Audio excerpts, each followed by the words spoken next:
ഇന്നിൻ്റെ രാത്രിക്കായുള്ള കാത്തിരിപ്പിലാണ് ഞാൻ. ലോകകപ്പ് വരുമ്പോൾ ഓരോ ആരാധകരും മനസ്സിൽ സൂക്ഷിച്ചു വയ്ക്കുന്ന ചില സ്വപ്നങ്ങളുണ്ട്. ചില ടീമുകൾക്കൊപ്പം ചില ഓർമ്മകളും അങ്ങനെ യാത്ര ചെയ്യാറുമുണ്ട്. എനിക്കങ്ങനെ ഒരു ഓർമ്മയുടെ പേരാണ് പോർച്ചുഗൽ എന്നത്.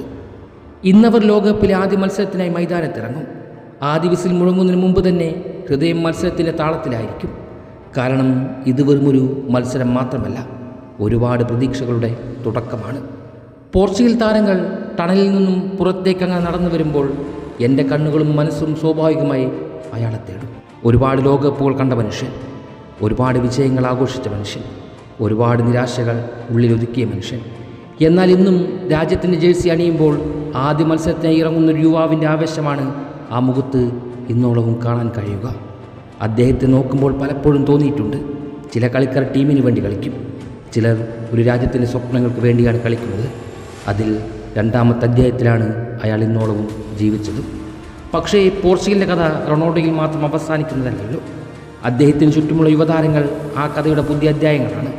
അവരുടെ കാലുകളിൽ വേഗമുണ്ട്, മനസ്സിൽ ധൈര്യവുമുണ്ട്, വിജയിക്കണമെന്ന ഉറച്ച വിശ്വാസവുമുണ്ട്.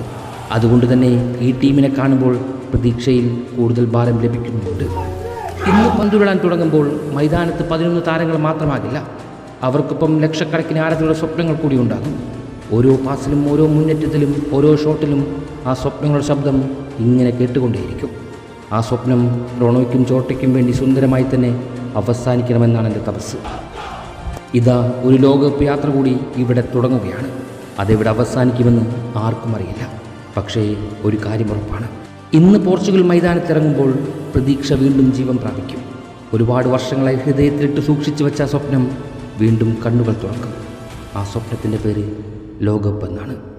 അത് നേടി തന്നെ അവസാനിപ്പിക്കണം.